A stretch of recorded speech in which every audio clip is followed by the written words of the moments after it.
Chosen one, has it ever haunted you? How hard they laughed. Not just a harmless chuckle, but that mocking kind of laugh.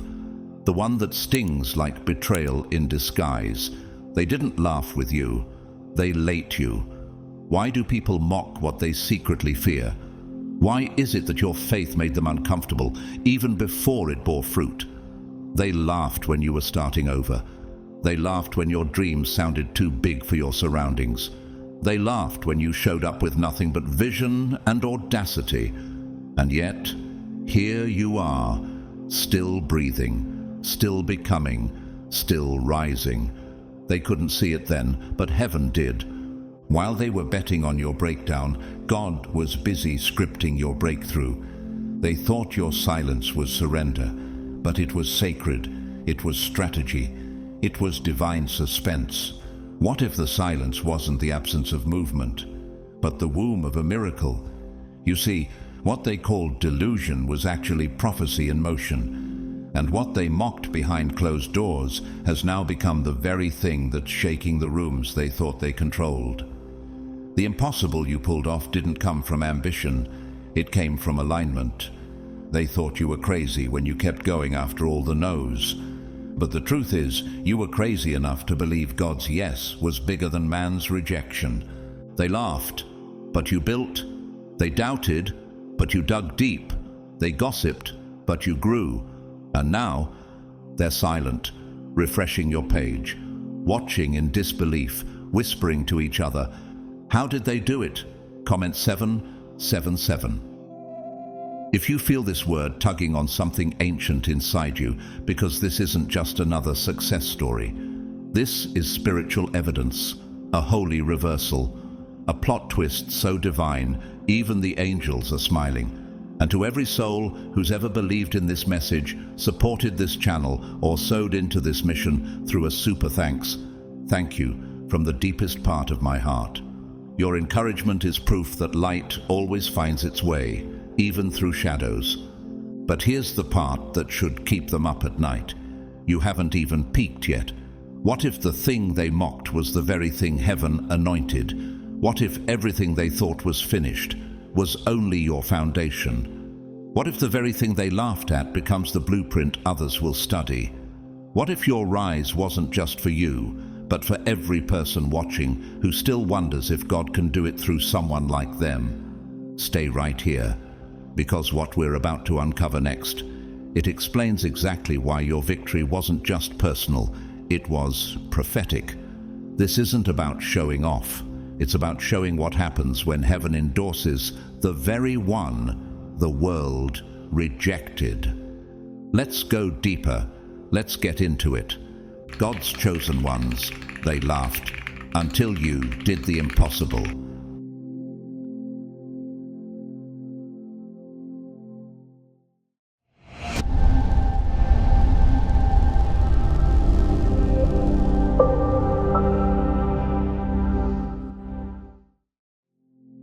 Number 1, they laughed because they couldn't read the blueprint.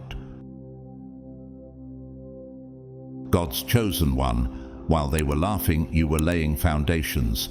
You weren't tweeting milestones or broadcasting every tiny breakthrough. You weren't loud in your progress, but you were lethal in your precision. They stared at your stillness and called it stagnation. But you knew something they didn't. Still water runs deep. You weren't frozen, you were focused. Why rush to impress people who weren't assigned to your destiny in the first place? Why waste breath explaining yourself to those who never held the spiritual clearance to understand what you were birthing? They thought you were behind, but in reality, you were building behind the veil. The public didn't see your planning sessions with heaven. The critics didn't sit in on your inner deliverance. While they ran around collecting applause, you were in private boot camp, refining your discernment, confronting inherited trauma, and detoxing from illusions that had clouded your purpose for years. Have you ever noticed how those who do the least talking often carry the most authority? Could it be that your quietness wasn't weakness, but divine positioning? In Judges 6, the angel of the Lord found Gideon threshing wheat in hiding, not leading armies, not commanding stages. He was in obscurity, and yet heaven called him mighty warrior. Why? Because God wasn't looking at the noise Gideon made, but at the war he was already winning within. What if your silence was never empty? What if it was sacred? They laughed at Gideon until the impossible happened through him. The same story repeats with Jesus. In John 7, when his own brothers mocked him, saying, "No one who wants to become a public figure acts in secret," Jesus simply replied, "My time is not yet here." They didn't know he was constructing eternity's victory behind the scenes. He wasn't late. He was legendary. And so are you. A real-life example. Consider Zanele Muholi, a South African visual activist and photographer. Years before international recognition, Muholi was quietly documenting the realities of black LGBTQ+ communities in places the world ignored. No hype, no press, just silent, consistent truth-telling. Today, those same photographs that were once dismissed are archived in major museums, altering global conversation. How many laughed before the world finally listened? And I remember Amari, a school janitor in her 50s, walking home at midnight every night, carrying grocery bags and books. People mocked her routine, her worn shoes, her silence. But what they didn't see was that she was secretly studying for a degree in education. She had a dream to open a community literacy center, and 5 years later, she did. Her silence wasn't poverty, it was strategy. Now the same neighbors who whispered behind her back send their children to her center for hope. Why is it that so many confuse movement with progress? Why do they assume the loudest person is the wisest? Why are they so quick to ridicule what they haven't stayed still long enough to understand? Could it be that their insecurity gets triggered by your discipline? Could it be they mocked you because deep down they feared you? Creation speaks in symbols. An oak tree doesn't scream its way into the sky. It grows silently beneath the surface for years before anyone ever sees its majesty.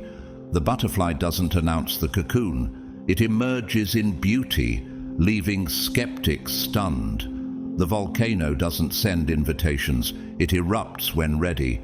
You too were hidden on purpose, not buried, planted, and now they're just beginning to feel the quake of your bloom. Romans 8:18 reminds you, "I consider that our present sufferings are not worth comparing with the glory that will be revealed in us." You weren't surviving the delay. You were preparing for a reveal. The laughter was just background noise to your spiritual excavation. While they danced for attention, you dug deep to anchor your vision in eternity. Every layer of pain you peeled back, every tear cried in secret, every boundary drawn in obedience, became bricks in the blueprint of a life that cannot be shaken. Now they're scrambling to reverse engineer what you manifested, but they don't understand. This wasn't random. It was architectural. Every perceived failure, a scaffolding, every closed door, a reinforced gate, every lonely night, a silent contract between your soul and the throne room of God. They're in awe now, not because you asked for it, not because you showed off, but because the fruit of your focus exposed the hollowness of their performance. You were the silent architect, not a loud laborer. And while they laughed, you laid the impossible brick by brick.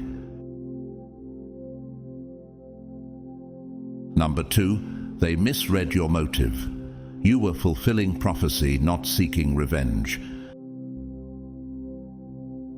They thought you were chasing applause, but you were chasing assignment. While they were watching to see if you'd clap back, heaven was watching to see if you'd stay the course. What happens when your victory isn't loud, but holy? When your comeback doesn't scream revenge, but whispers revelation? What if your whole journey was never about proving them wrong, but proving God right? God's chosen one, their biggest mistake wasn't just underestimating your strength, it was misunderstanding your motive. They assumed your every step was fueled by bitterness, by a desire to show them up. But that's because they've only ever known how to move from pain, not purpose. You weren't performing to spite them. You were walking in prophecy. You weren't trying to cancel them. You were honoring a covenant. Your decisions didn't come from ego. They came from obedience. And that's what confuses them most. They can't trace your rise to the things that motivate the world. No anger, no attention, no thirst for validation. Just a deep sacred yes that echoed through your entire life, even when no one was clapping.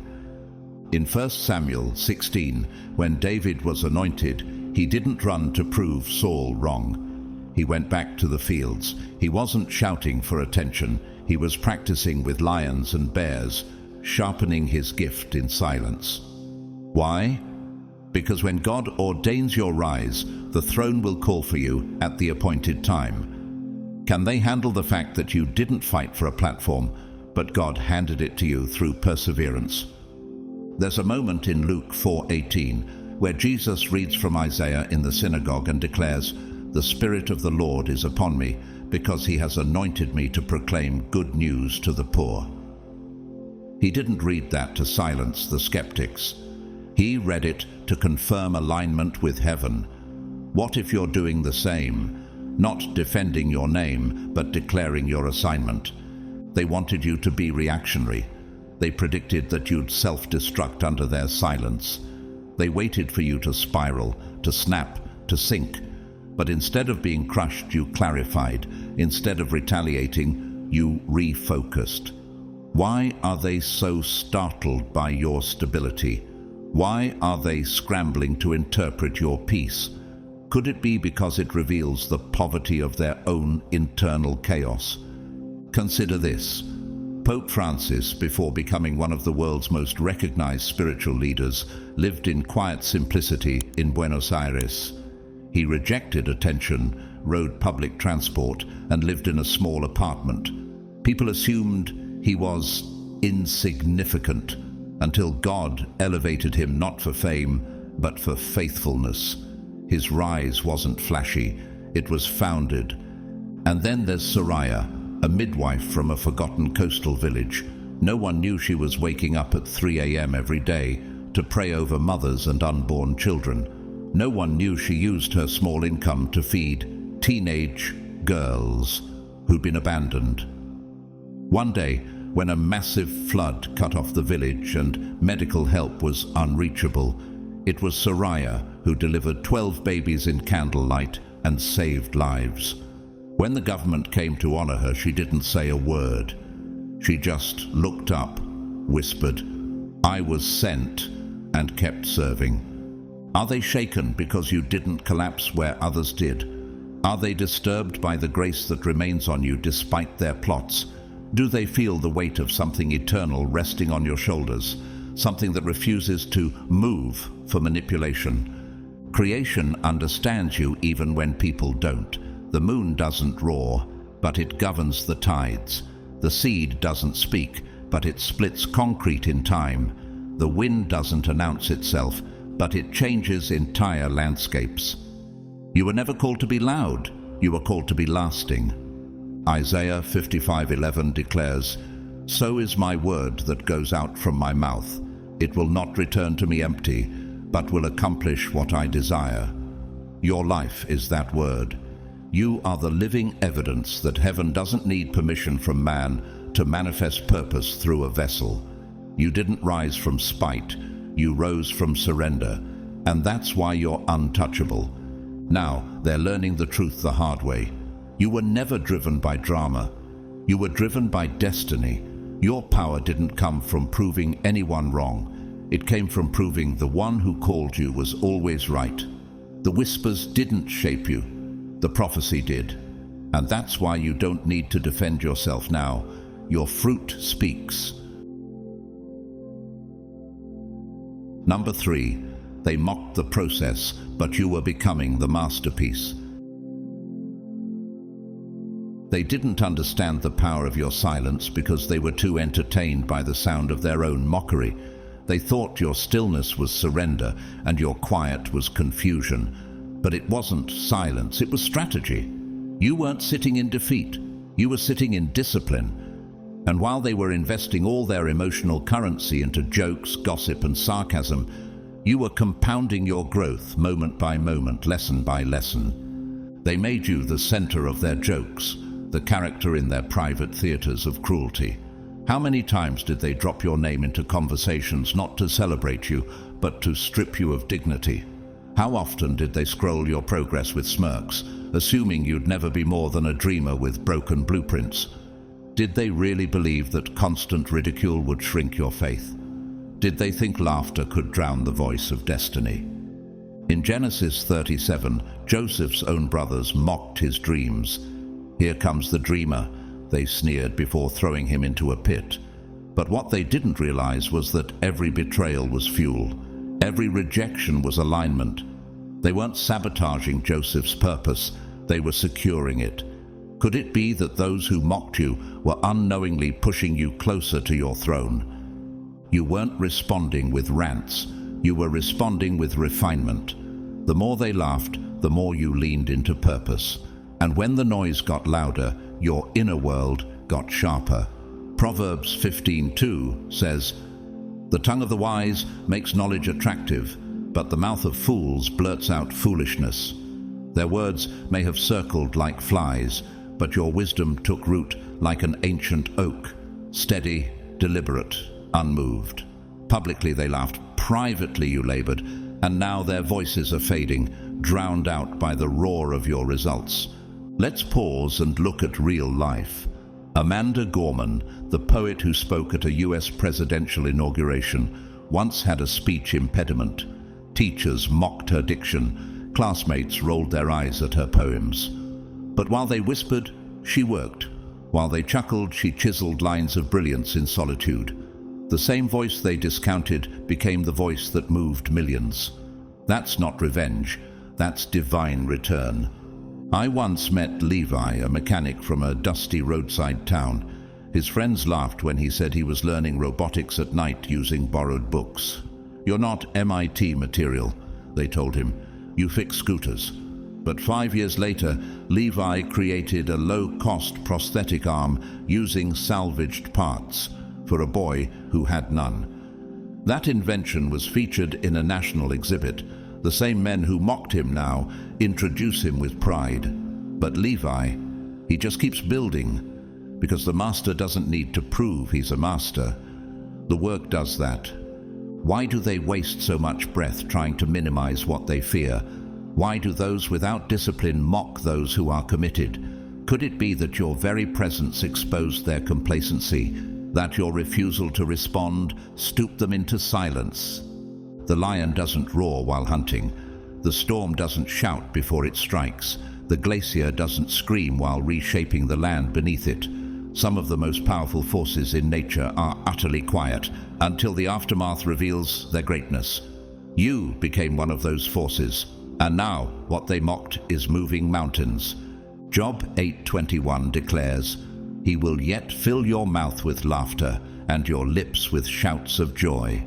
But notice, it's God who gets the last laugh, not the crowd. You weren't built to be anyone's entertainment. You were designed to be a revelation. Your glow-up wasn't petty, it was prophetic. Your mastery didn't happen overnight. It happened in the nights they forgot you were still rising. While they invested in tearing down your name, you were building up your nature. While they tried to define your ceiling, you were smashing through limits they couldn't even perceive. Now the air feels different when you walk into the room. The very people who once laughed the loudest suddenly go quiet, not because you silenced them, but because excellence makes noise that ego can't compete with. You didn't just level up, you outgrew their entire framework. You became the evidence that mockery is weak fuel, but purpose is eternal fire. And the best part? You never had to say a word. Your life spoke, your mastery testified, and heaven smiled. Number 4, you were never a supporting role, you were the story shift. They tried to reduce your life to a stereotype. You were supposed to be the quiet one who never quite made it, the filler character in their grand performance, the predictable failure with a forgettable end.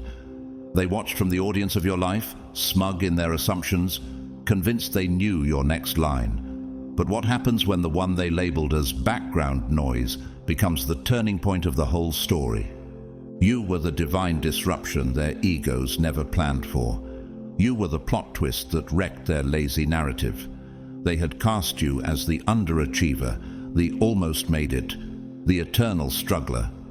But who gave them the right to write your ending? Whose pen were they holding? Certainly not yours, and not heaven's either. Chosen one, what if the real reason they're confused now is because your silence wasn't weakness, it was editing? What if your delay wasn't failure, it was foreshadowing? They expected your story to wrap up in tragedy, but all you were doing was turning the page to resurrection. Scripture paints this perfectly. In Acts 9, Saul was feared, hated, and dismissed as a villain. But then came the light. In a single moment, the plot flipped. Saul became Paul, the author of epistles, the preacher to nations. The same people who once feared him now followed him. Isn't it just like God to rewrite stories in a way no man can predict? And in Esther 4:14, Mordecai says to her, "Who knows but that you have come to your royal position for such a time as this?" They assumed Esther was just another pretty face in the palace, but she turned out to be the pivot point of an entire nation's survival. What if your life is echoing that same divine suspense? Their real issue isn't just that you rose, it's that you rose without their blueprint. You didn't follow their timeline. You didn't wait for their green light. You didn't rehearse their lines. You walked off their set and started producing something from heaven's storyboard. Why do they struggle to celebrate what they can't control? Why do they panic when you don't follow their expectations? Could it be that your very existence now confronts the lies they built their confidence on? Before the world knew her name, Viola Davis was told she was too dark, too intense, too serious to ever lead. Casting directors boxed her into roles of pain and poverty, but instead of fighting for their approval, she created her own lane. Years later, she didn't just star in the roles. She won Emmys, Oscars, and produced the narratives herself. She didn't just act in someone's script. She became the script they couldn't deny. Or take Elian. He was a quiet kid in foster care, known for getting lost in his sketchbooks. The others called him Daydreamer. But what no one realized was that Elian wasn't escaping. He was architecting. Years later, the same boy unveiled a graphic novel that won national acclaim for its raw depiction of surviving abandonment and transforming pain into art. And suddenly, the daydreamer became the storyteller. The punchline became the plot. You didn't fit in their mold because you weren't made in their image. You were made in God's. And the story he's writing through you doesn't require the permission of people who misunderstood your first draft. There's something sacred about the way eagles fly. They don't flap frantically like smaller birds. They ascend on thermals, those invisible waves of wind. No one sees the wind, but they see the rise. And by the time the other birds realize what's happening, the eagle is already in a realm they cannot reach. That's you. Quiet, ascending, undeniable. Romans 8:28 says, "And we know that in all things God works for the good of those who love him." That includes the mockery. That includes the exile. That includes the rejection. You didn't just endure the chaos. You rose above it and flipped the entire outcome. And now they're left reading your life like a story they never studied for. They're confused because you didn't fit the ending they predicted. They're stunned because you turned their ridicule into rhythm, their stage into a stepping stone. You're not a chapter they can close. You're the climax of a narrative. Heaven, designed from eternity. You're the twist that cannot be undone. And they've run out of words because the story you're living now makes their assumptions obsolete. Number 5. Your silence was the sanctuary where power was reborn. They thought the silence meant surrender. They watched you vanish from their timelines, leave their events unread, walk away from the noise, and they assumed that meant you lost. You pulled back, but they misread the posture. You disengaged, and they called it collapse. But God's chosen one. How often does transformation look like isolation before it ever resembles victory? They were so addicted to your visibility that your invisibility threatened them. They assumed your absence was weakness, not realizing it was preparation. But what if the real story is that your silence wasn't an ending? It was incubation. What if the void they mocked was actually where your voice found strength again? In Luke 5:16, it says of Jesus, "But he would withdraw to desolate places and pray." Not once, not occasionally. It was a rhythm, a holy habit. He wasn't avoiding the world. He was absorbing divine strength. Why do they forget that separation is often the sanctuary of revelation? When Elijah collapsed under the broom tree in 1 Kings 19, exhausted and hunted, even he thought he was finished. But God sent an angel, not to scold him, but to feed him. "The journey is too much for you," the angel said. And in the cave that followed, Elijah didn't hear God in the wind or the fire, but in the still, small voice. Could it be that your cave season wasn't punishment, but placement? They watched your disappearance and wrote obituaries over your name. But in your hiddenness, heaven was reintroducing you to your assignment. While they were tracking your absence, you were building inner infrastructure that no one could sabotage.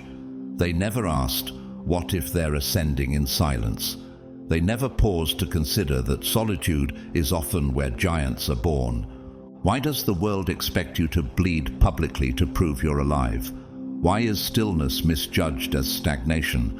Could it be that your isolation triggered them because it revealed their dependence on chaos? Could your calm be confronting their counterfeit confidence?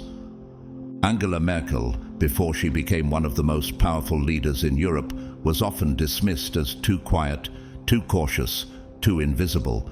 But during moments of political storm, her silence wasn't absence, it was assessment. She didn't shout to be heard. She waited, watched, and then moved with precision. And that stillness shifted continents. And then there's Rayen, a young woman who left a toxic online activism circle. Her disappearance sparked rumors. She burned out. She couldn't handle it.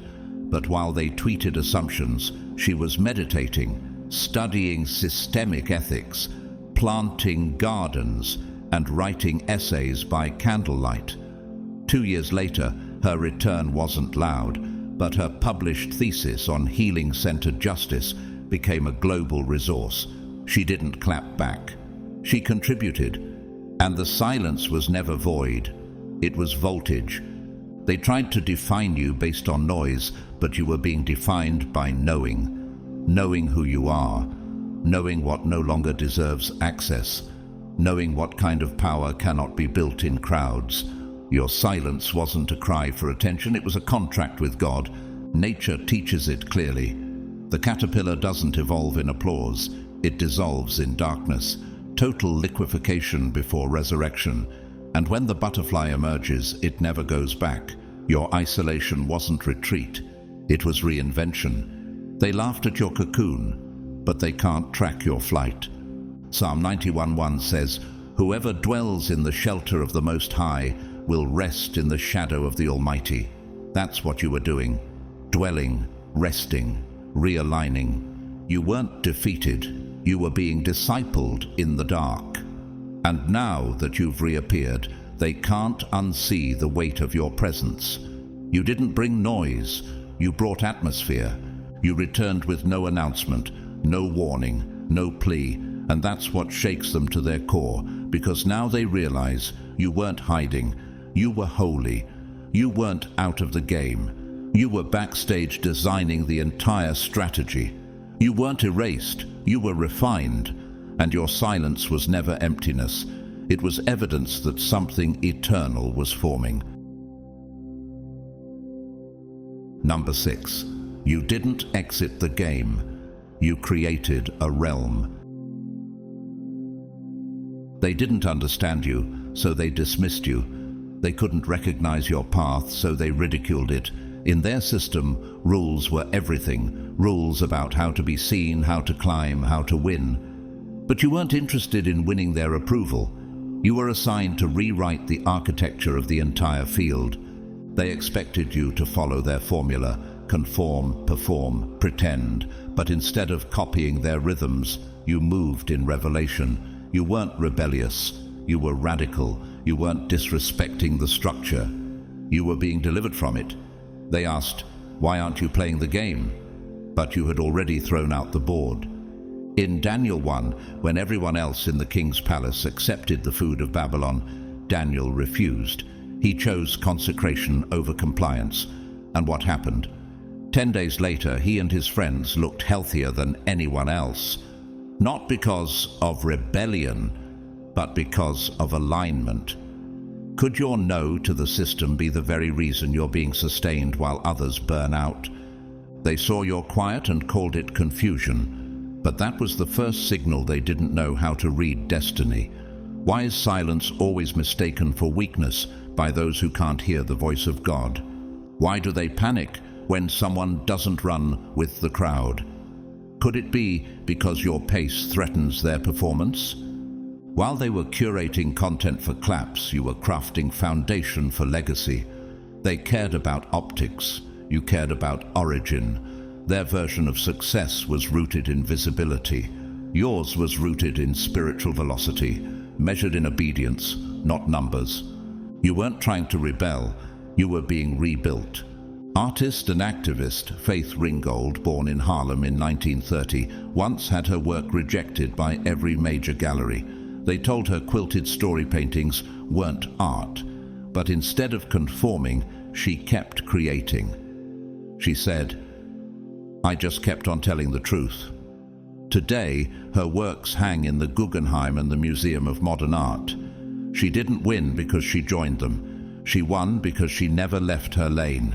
And I'll tell you about Matteo. He ran a food truck no one cared about in a city where flashy chains ruled. People mocked his slow service, his handwritten menus, his refusal to modernize. But what they didn't know was that every dish came from his grandmother's wartime recipe, preserved by memory and prayer. 5 years later, Matteo's truck didn't just survive. It earned a Michelin star. Now he serves meals to presidents, but still refuses to use QR codes. Legacy over hype. Your strategy was invisible because it was divine. You weren't aiming for viral. You were becoming vital. And now they're fumbling because they tried to fight you with applause metrics while you were operating on assignment blueprints. In Matthew 21, Jesus enters the temple and flips tables, not to cause chaos, but to restore purity. He didn't ask for permission. He saw corruption and corrected it. You did the same. You didn't destroy for destruction's sake. You cleared space for something sacred to rise. They studied algorithms. You studied anointing. They partnered with influencers. You partnered with intercession. They built followings. You built foundations. And now every structure they trusted is shaking while yours stands. Why are they confused that you rose without pandering? Why does your peace bother them more than your presence ever did? Could it be they know deep down your impact wasn't manufactured, it was ordained? Could it be they built castles out of validation while you built temples of conviction? Isaiah 43:19 says, "See, I am doing a new thing. Now it springs up. Do you not perceive it?" You didn't join the parade. You planted a forest. You didn't compete for stage time. You became the atmosphere. Now they whisper about how you changed everything, and they're not wrong. You weren't late. You were launched. You weren't silent. You were sovereign. And what rattles them most is that you never asked to be included. You simply became undeniable. You didn't edit yourself for their stage. You inherited your own dimension. Number 7. They mocked the fire, not knowing you'd rise from the flame. They turned your agony into comedy. What you cried through, they laughed through. They repeated fragments of your pain in whispers, turned your trauma into memes, and dissected your breakdowns like entertainment. They believed your sorrow was evidence of your insignificance. But what if your pain wasn't a punchline? It was prophecy in disguise. They laughed at the season that nearly killed you, not realizing you were being refined, not ruined. Could it be that what they joked about was never weakness, but the very womb of your power? Could their laughter have been the sound of hell trying to distract you from your next dimension? Joseph's brothers laughed at his dreams. They stripped his robe, tossed him into a pit, and sold him like a slave. Yet Genesis 50:20 captures the essence of your journey too. You intended to harm me, but God intended it for good, to accomplish what is now being done. Your pain wasn't wasted. It was weaponized by heaven. You weren't just enduring, your spirit was engineering. While they gathered to mock your scars, you gathered strength. While they passed jokes around like rumors, you passed milestones in silence. What if your healing was hidden so deeply they mistook your quiet for collapse? What if your tears were sacred data heaven used to recalibrate your destiny? The nails they aimed to crucify your name became the pegs that secured your platform. In the early 20th century, blues legend Sister Rosetta Tharpe played electric guitar when women weren't allowed on the stage. People mocked her in churches, criticized her in clubs, and called her too wild. But she kept playing. Today, she's called the godmother of rock and roll. Elvis copied her riffs. Johnny Cash credited her boldness. The woman they laughed at became the foundation of an entire genre. Why are they squirming now in your presence? Why can't they meet your gaze without flinching? Could it be because they remember how loudly they laughed while you were crawling? Could the glow you carry now be shining too much light on their lack of vision? Noah was mocked too. While building the ark, people scoffed at the idea of rain.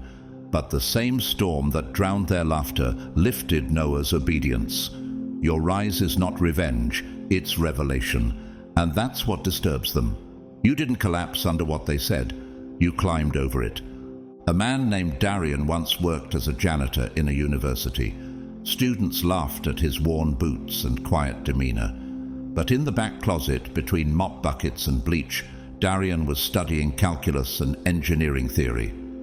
4 years later, he became the first night shift employee promoted to full professor, not because he demanded attention, but because he devoted his pain to purpose. Your pain birthed pattern. Your grief became blueprint, and while they gossiped for distraction, you trained for destiny. The gym of your soul had one rule: turn every insult into fuel. You didn't just move on, you moved up, quietly, consistently, strategically. Why does your peace bother them now more than your pain ever did? Why do they turn their heads when you enter rooms built from rubble they left you in? Could your very presence be living proof that God builds with broken bricks?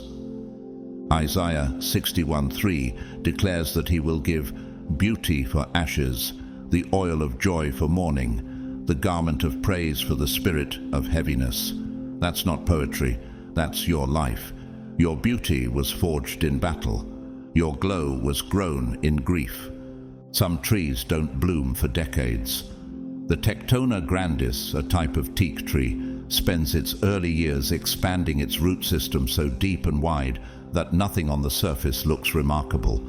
But when it finally rises, it grows tall, straight, and resistant to rot.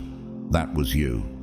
While they laughed at your dormancy, you were building an underground fortress. Their laughter tried to name your delay as defeat, but the roots you set in secret now explain your strength in public. They can't look you in the eye now, not because you are vengeful, but because your existence reveals that they were blind.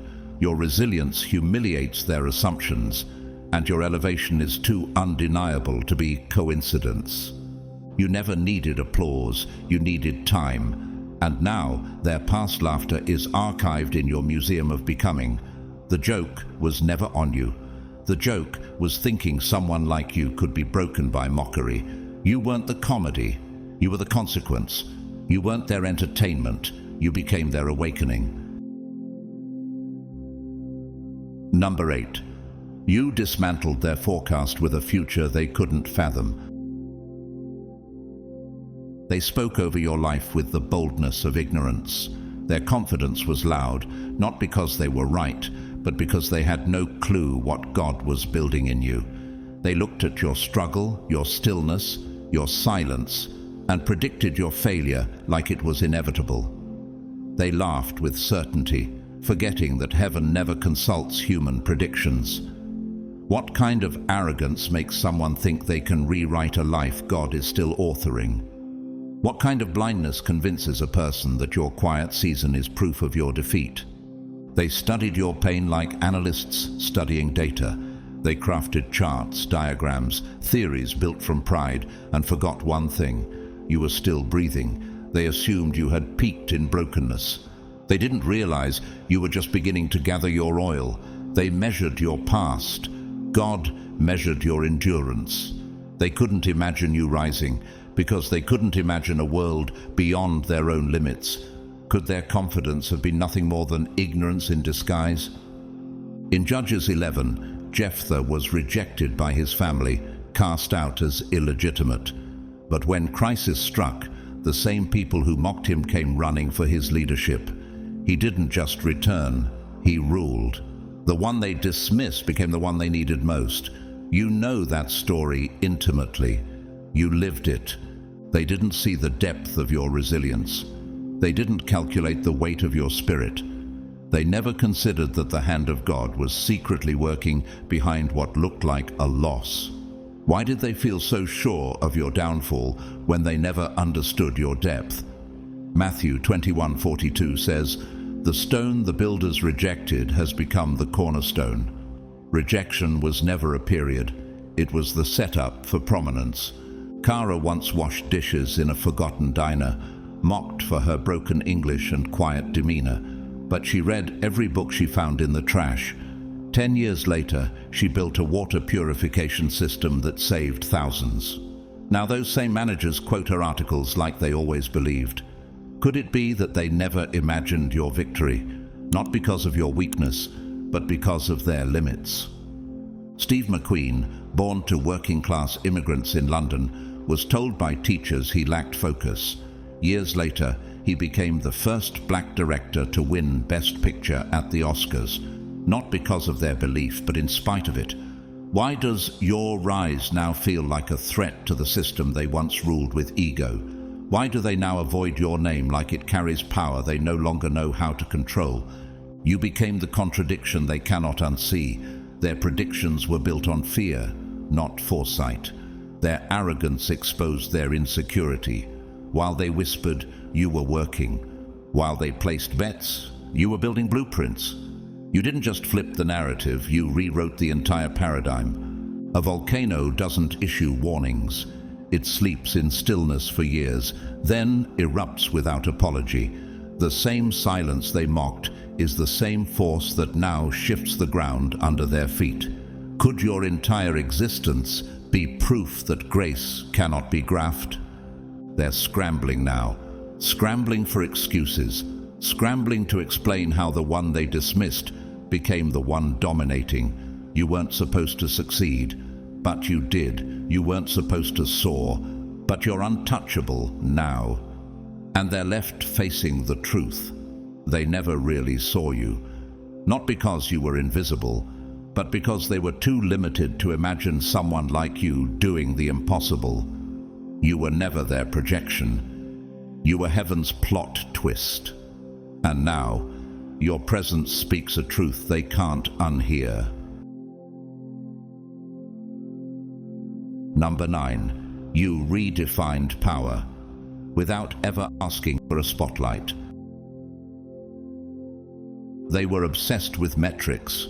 To them, power was always loud, counted in followers, measured in engagement, broadcast in likes. They stood on stages built by algorithms and clung to applause like it was oxygen. Every move they made was for visibility, every word crafted for viral effect. But what happens when the crowd disappears? What do you do when your influence evaporates the moment people stop looking? They mistook recognition for authority. They assumed if they were seen, they were sent. But you were never operating from that system. You didn't beg for attention. You cultivated depth. While they inflated their value with pixels and filters, you were growing invisible roots. What kind of strength is built in silence and still shifts the room? What kind of force doesn't need a stage to cause impact? You understood something sacred. Presence carries weight that performance never will. You didn't chase influence. You became influence, not through manipulation, but through mastery.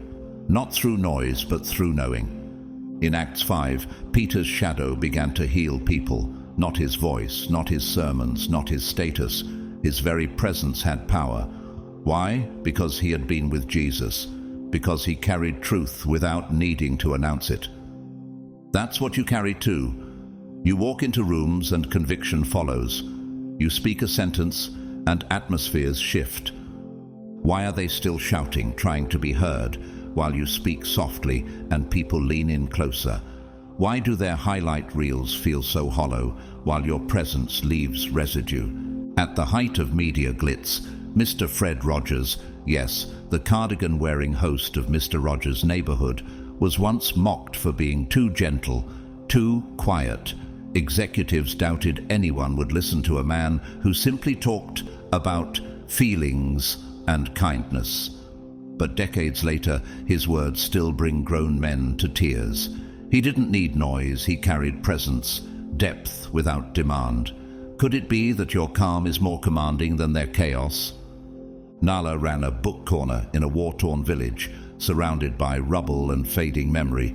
No social media, no Wi-Fi, no global network. But every evening, people came. They said her reading voice made them feel human again. Soldiers wept in the back row. Mothers prayed in the corner. Nahla didn't post. She healed.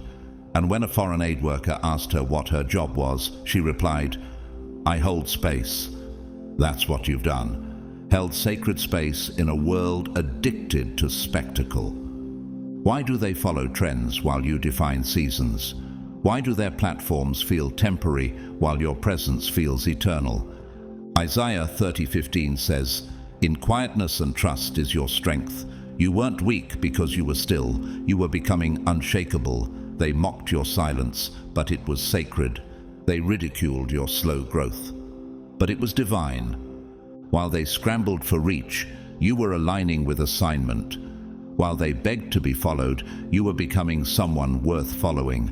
That's why the same ones who once scrolled past your stillness are now studying your posture, mimicking your tone, trying to understand how you hold more sway with fewer words than their pages full of captions. Could your influence be irritating to them because it reminds them of what's missing in their own soul? Could your stability be a mirror revealing their frantic emptiness? A lighthouse doesn't move, but it changes everything around it. Ships adjust course for it. Waves shift around it. It doesn't shout, it shines. And so do you. Your consistency didn't come from visibility, it came from conviction. And now, that quiet flame is becoming a wildfire of impact. You didn't go viral, you became vital. You didn't trend, you transformed. And now, popularity has bowed its head to presence. Number 10. They misjudged you because they couldn't discern eternity. They thought they were coming for a person, but they were standing in the way of a prophecy. They studied your resume and sized up your reputation. They ran the numbers and assumed the outcome. But no spreadsheet can measure spirit.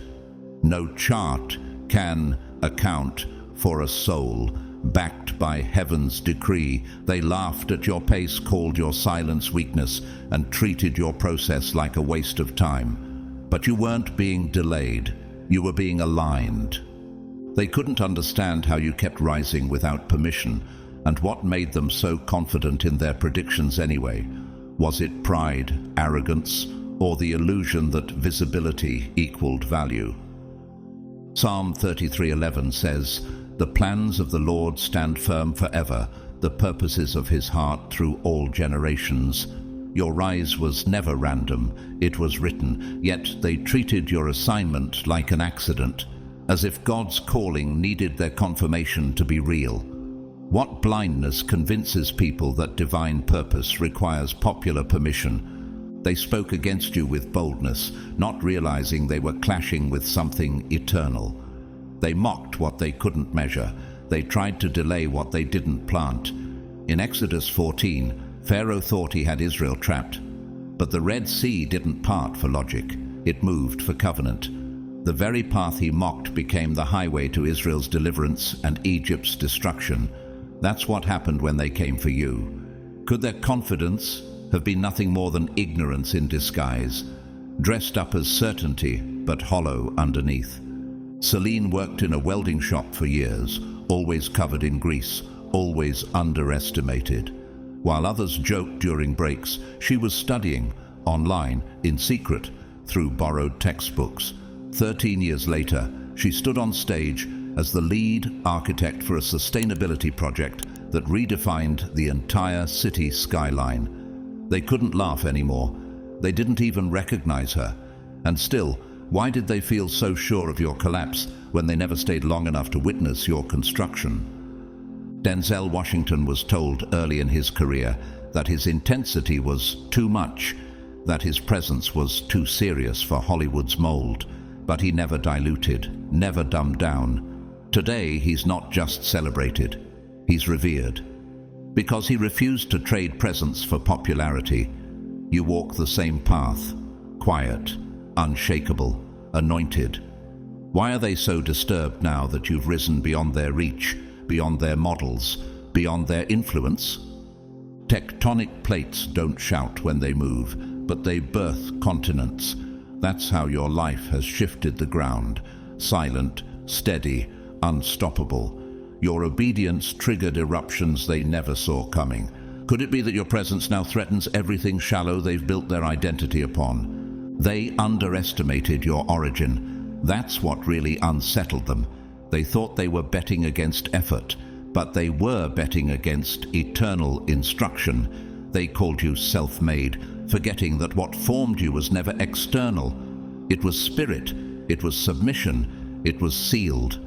And now that your peace remains even in pressure, why does your stillness carry more weight than their platforms ever did? Their greatest mistake wasn't doubting your potential. It was misunderstanding your source. You didn't come from popularity. You came from prophecy. You weren't hustling to make it work. You were aligned to reveal what already was.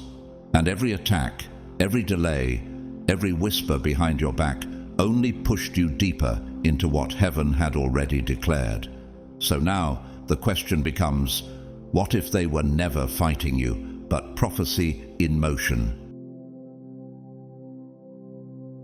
Number 11. They thought you were lacking, but you were just investing in legacy. They laughed because you didn't look like wealth.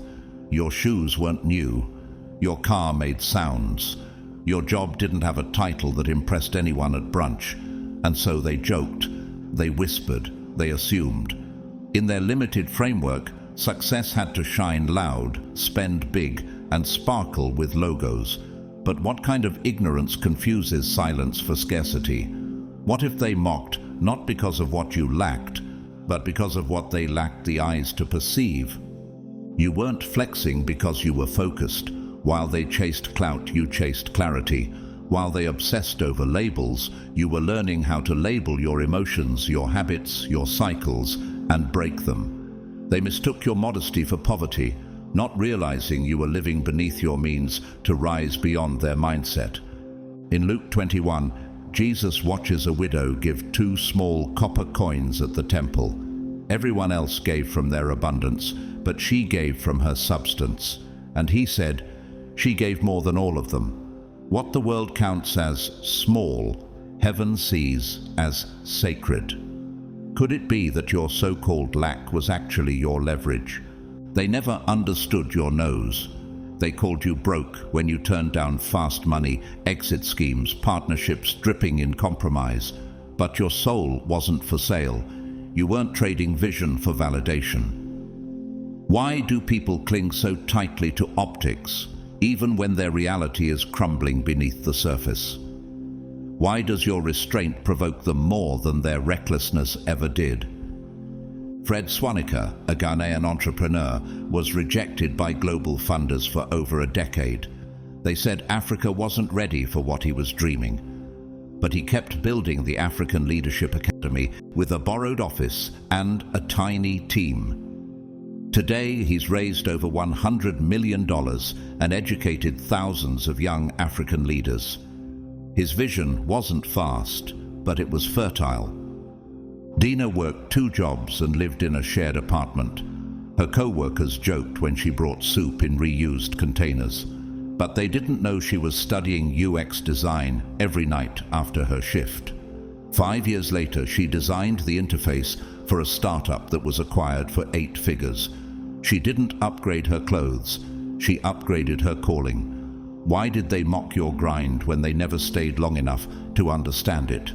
Could it be that your quiet progress forced them to confront their noisy stagnation? They rented lifestyles to impress followers they didn't even know.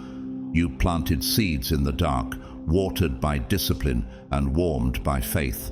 Now your harvest doesn't look like theirs, but it lasts longer. Now your fruit carries weight while theirs bruises under scrutiny. You moved like bamboo. For years it looks like nothing's happening, but underground it's anchoring itself. And when it rises, it shoots upward, unstoppable. That's how your life has moved. Quiet root work, followed by undeniable growth. 2 Corinthians 4:18 says, "What is seen is temporary, but what is unseen is eternal." You weren't broke, you were banking in places they couldn't access. Why does your simplicity feel threatening to those who built their identity on excess? Why is your slow rise more confronting than their flashy fall? Now they watch you with confusion. The same ones who mocked your discipline are trapped in cycles of debt. The same ones who laughed at your lack now ask how you built what they can't replicate. The truth? You never needed applause. You just needed patience. And now your presence says what your bank account couldn't say back then. You weren't broke, you were becoming. And now that the return has arrived, they can't afford the altitude you operate from. Number 12. You didn't compete. You walked in unshakable dominion. They thought you'd never arrive because you weren't running their race. While they exhausted themselves in a frenzy for attention, curating image, chasing trends, mimicking each other, you stayed still, you observed, you listened, you moved with reverence. And in a world that rewards spectacle, your silence was scandalous. They called it hustle, but under the surface it was hunger, not the holy kind, the desperate kind, the kind that scrambles for scraps and survives on scarcity. Why do they glamorize exhaustion? Why are they so obsessed with chasing applause that fades faster than the echo? Could it be that their grind is a substitute for identity? They thought you were out of the game because you didn't play loud. But you were never in the game. You were building a kingdom. You weren't hustling for the spotlight. You were consecrating your path in the shadows. What if your absence from the race was the very proof you were destined to rule? In Exodus 14, when the Israelites stood before the Red Sea with Pharaoh's army behind them, Moses didn't panic. He didn't strategize a comeback. He stood still. And God said, "The Lord will fight for you. You need only to be still." Exodus 14:14. While others were preparing to clash, Moses prepared to trust. Could your peace be what shook them most? You never chased their throne because you knew yours was already written. They sold authenticity for aesthetics, but you kept your oil sacred. While they performed for relevance, You prepared for reverence. You weren't aiming to be followed. You were becoming someone who couldn't be replaced. Angela Bassett, actor, director, icon, was told early on she'd never succeed unless she softened her presence, that she was too regal, too intense, too black, but she never shrank. She leaned deeper into her truth. And decades later, her performances don't just entertain, they sanctify. She didn't compete to be seen. She embodied something no one else could copy. That's dominion. In the small town of Leora, a reclusive woman named Helena spent 12 years planting a community garden in silence. No launch event, no Instagram page. Neighbors called it a patch of weeds. But during a food crisis, it was her soil that fed hundreds. Now, schools teach lessons using her crops, and those who ignored her, they eat from what they mocked. Helena never entered their race. She restored what their race destroyed. Why do they measure power by volume when the deepest roots grow in silence? Why do they crown those who arrive first when true kings are often the last to speak? Could it be they confused pace with purpose? Could it be they expected you to beg because they've never seen someone walk in royalty that doesn't shout? Watch the mountain. It doesn't rush to rise. It doesn't beg for acknowledgement. It simply lifts from the depths of the earth, pressing upward over centuries, untouched by clamor, unmoved by comparison. You rose the same way, layer by layer, pressure by pressure, until your presence became undeniable. Their peaks came quickly and crumbled. Yours was carved in stone. They dressed up for cameras. You dressed for battle. They optimized bios. You optimized your spirit. They posted hashtags. You prophesied in private. And now that the tables have turned, their entire system looks counterfeit, standing next to your quiet crown. Isaiah 60:22 speaks to you. The least of you will become 1,000, the smallest a mighty nation. I am the Lord. In its time I will do this swiftly. They don't know what to do with your arrival because it wasn't bought. It was birthed. You didn't ask for favor. You were born with it. You didn't demand access. You were sent on assignment. And what unsettles them most? You made it with dignity. You weren't diluted. You weren't desperate. You didn't bend to please or break to belong. While they clawed for relevance, you inherited realms. While they studied competition, you studied covenant. While they rehearsed for applause, you rehearsed surrender. Now they stare. Not because you shouted, but because you shine. Not because you followed the crowd, but because you stood apart. Not because you won the game, but because you transcended it. You didn't chase a seat. You became the table. And the crown? It fits, not because you fought for it, but because you were always made for it. Number 13. Their exit didn't end you, it elevated you. They thought they were taking the light with them when they left, but what they actually did was reveal your fire. When they walked away, they believed the structure would collapse, that your confidence, your vision, your breath would vanish with their absence. They truly imagined themselves as the glue holding you together. But what happens when the glue leaves and the whole design stands anyway? You didn't fall apart. You fell into purpose. What if their departure was the doorway heaven used to move you from compromise into consecration? What if their betrayal was the beginning of your birthright? When Joseph's brothers sold him into slavery in Genesis 37, they thought they were erasing him. They thought his exile would end the dream. But God used that betrayal to reroute Joseph straight into the palace. Years later, when famine struck, the same brothers who discarded him stood in awe before the very one they tried to destroy. Could it be that those who walked away from you didn't stop your story? They set it in motion. They called it abandonment, but heaven whispered, alignment. And in the silence they left behind, you stopped begging and started building. You stopped hoping they'd return and started discovering who you were without their gaze in the background. Why does it always take loss to find clarity? Why does betrayal feel like breaking until you realize it was really birthing? You didn't crumble. You constructed. You didn't chase. You chose. And in that choosing, your voice grew louder than their absence. Your power outlasted their pride. Your peace embarrassed their ego. Psalm 27:10 says, "Though my father and mother forsake me, the Lord will receive me." You weren't forsaken. You were fortified. What they ran from was never weak. It was simply unfinished. They couldn't recognize value still in process. They wanted glory without growth. But you carried both. Before she was known as the founder of modern nursing, Florence Nightingale was rejected by high society and pressured to remain a silent woman of status. She refused. She walked away from expectation and into the unknown battlefields of Crimea. No one clapped, no one followed. But in the bloodied quiet, she changed global healthcare.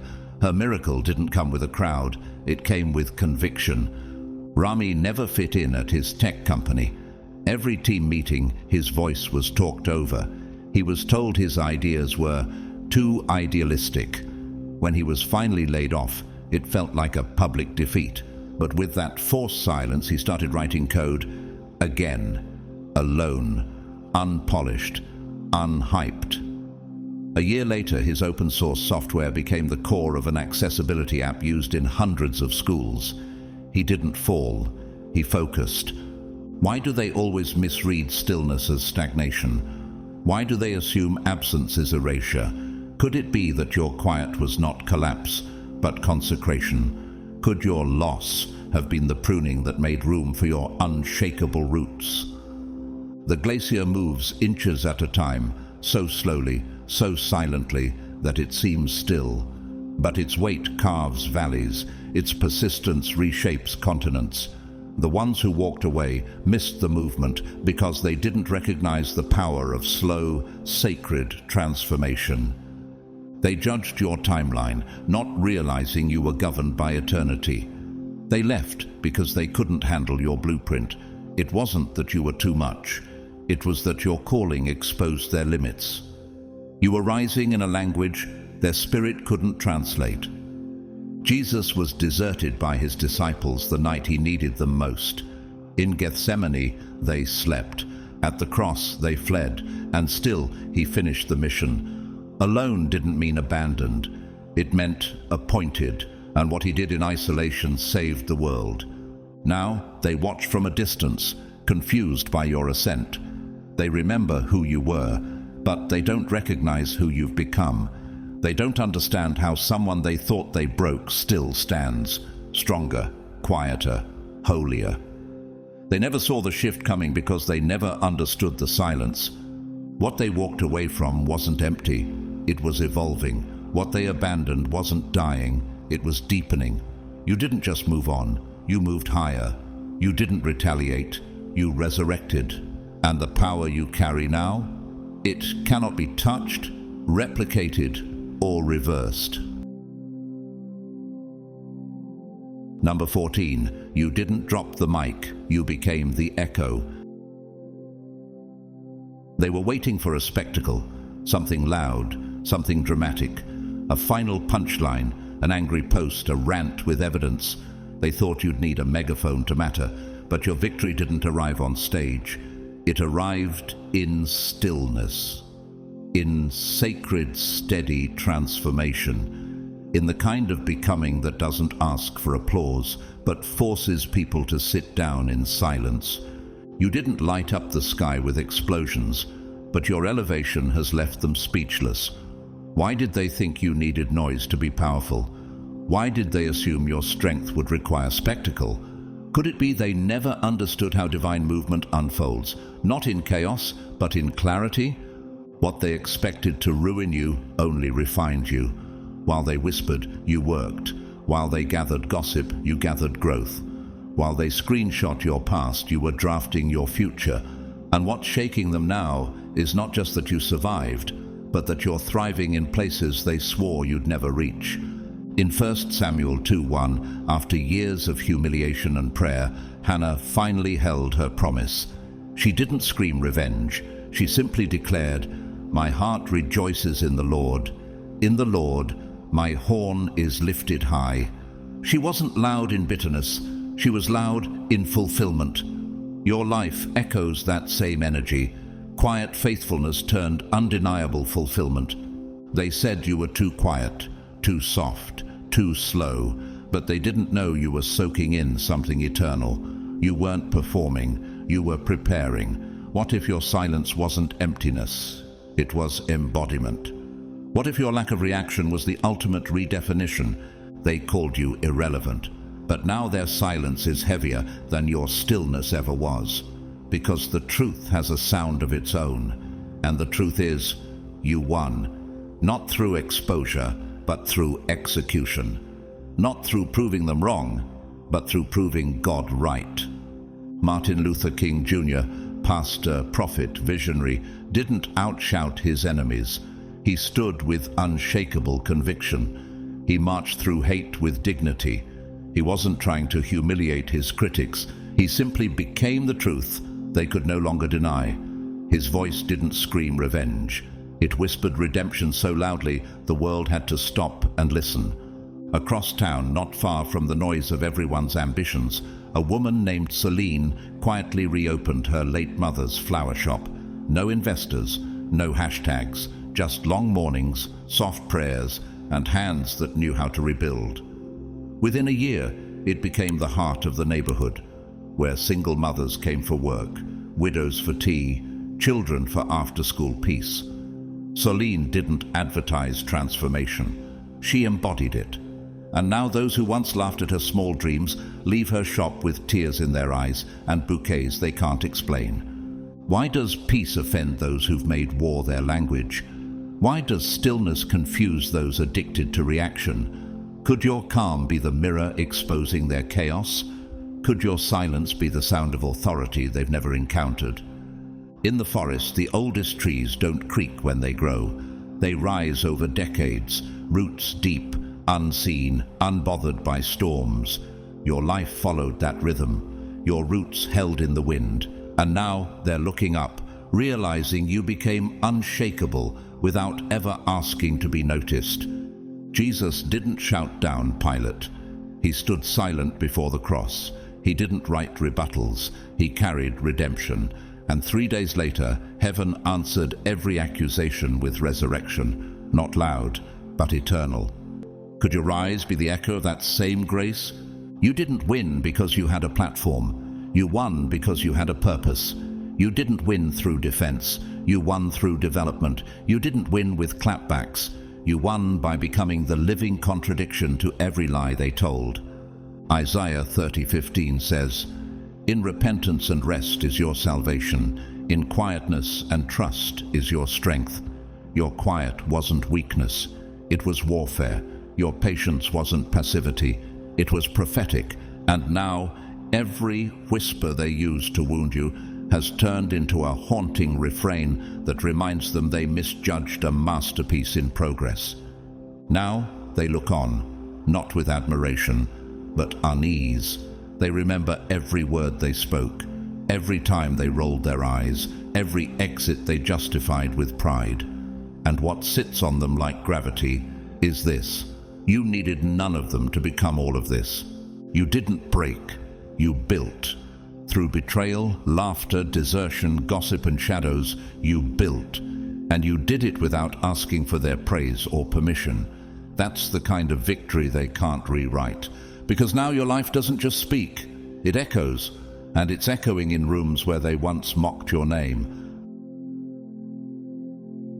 God's chosen one, they laughed. Not once, not softly, but deeply, confidently, mockingly, convinced they were right about you. They laughed when you were shaking but still standing. They laughed when your timeline didn't match theirs. They laughed at your quiet obedience, your hidden labor, your strange peace. But they never understood that the silence surrounding you was sacred. They thought your detours were dead ends. They thought your stillness was surrender. They thought the delay was denial. But what they failed to see, what they never had the spiritual discernment to perceive, was that you were never stuck. You were being summoned, pulled, pruned, prepared by a hand they couldn't see and a fire they couldn't feel. While they laughed, heaven wrote, and now every seed sown in secret is rising into fruit they can no longer ignore. You didn't prove them wrong. You proved God right. You didn't become a noise in their system. You became the shift in the whole story. You didn't chase revenge. You released the results. And those results now speak louder than anything they ever said. You didn't raise your voice, but your life has become the echo that won't let them forget what they once dismissed. Because the impossible they mocked is the miracle you now live. And the most powerful part? You didn't have to announce it. You just kept moving in clarity. You kept building in silence. You kept loving yourself back into alignment. And the one they tried to bury? You've bloomed without apology, without permission, and without ever needing their validation. If this word reached into your soul, I want you to do more than just listen, respond in faith. Go to the comments and declare it out loud. I did the impossible. Let that comment be your altar. Let it mark the moment heaven already celebrated. And if you felt the Spirit of God stir something inside you, I invite you to like this message, share it with someone who's still rising through the laughter, and subscribe for more prophetic words like this. Whether you've supported this channel through super thanks or simply shown up quietly week after week, thank you. Your presence here is not overlooked. Your faithfulness is seen. Your journey is sacred. And now I speak blessing over you. May your scars become sermons. May your peace shake every atmosphere. May your pace outlast their noise. May your name be whispered in rooms of favor, divine strategy, and uncommon release. May you walk so rooted in your assignment that no betrayal, no gossip, no silence can uproot you again. May every delay be revealed as divine. And may your entire life echo with one message they can't unhear. You won. You didn't break. You were built. And you were always destined to do what they once called impossible. In the name of Jesus, Amen.